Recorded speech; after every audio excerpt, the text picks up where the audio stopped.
চাষের জমি থেকে ব্যাগভর্তি তাজা বোমা উদ্ধার। মুর্শিদাবাদের শামশেরগঞ্জে সোমবার সকাল সকাল বিষয়টি জানাজানি হতেই ব্যাপক চাঞ্চল্যের সৃষ্টি হয়েছে জঙ্গিপুর পুলিশ জেলার অন্তর্গত শামশেরগঞ্জ থানার ভবানীবাটি হাটপাড়া কালভার্ট সংলগ্ন এলাকায়।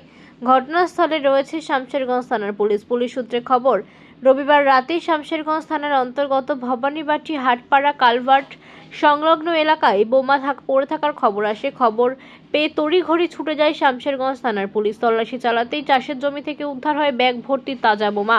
ঘটনার পর থেকেই বোমা রাখার স্থান ঘিরে রেখেছে শামশেরগঞ্জ থানার পুলিশ। খবর দেওয়া হয় বোম স্কোয়াডকে।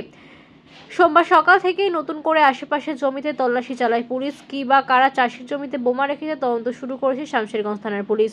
এদিকে এভাবে কালভার্ট সংলগ্ন এলাকায় চাষের জমিতে বোমা রাখার ঘটনায় উদ্বিগ্ন স্থানীয়রা। পুরো বিষয়টি তদন্ত করার দাবি জানিয়েছে সাধারণ মানুষ। সোমবার দুপুরেই বোমা নিষ্ক্রিয় করবে বোম স্কোয়াড।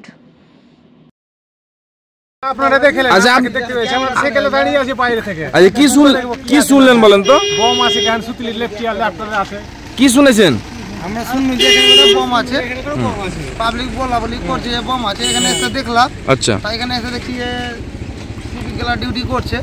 এসে এখন অব্দি চোখে বোম দেখিনি। আচ্ছা, শুনেছি বোম আছে, এবার যা আছে ওখানে বনি আছে, দেখবো। পুলিশ আছে? পুলিশ আছে। মানে কখন থেকে শুনতে পেলেন এটা? এটা তোমার আমি সকালে শুনলাম। এটা মানে কোথায়? চাষের মাঠ, চাষের জমি তো এটা? হ্যাঁ, চাষের জমি। তো চাষের জমির মধ্যে বোম, কতটা আতঙ্ক মনে হচ্ছে? আতঙ্ক তো আছি, ভালোই আতঙ্কে আছি। আতঙ্কে তো থাকবো। একটা গ্রামে বোম টম রেখে দিছে, হয়তো আমার ছেলেপেলে আসবে, কোনো কিছু হয়তো পায়খানা করতে এলো, কি পানি লেগে গেল, ফুটে গেল, আর বাচ্চাটা তো ক্ষতিগ্রস্ত হবে। ওই লেগে আমরা আতঙ্কিত আছি।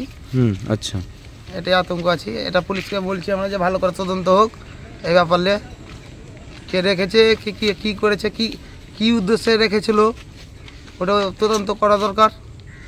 যে কোনো মুহূর্তে দুর্ঘটনা ঘটে যেতে পারে। হ্যাঁ, হয়তো আমি যাচ্ছি, আমি জানি না ওখানে এই বোম আছে, এখন যেতে যেতে হয়তো চাষের জমিতে নামতে গিয়ে বোমটা ফুটা গেল, আমরা তো কোনো কিছু হতে পারতাম।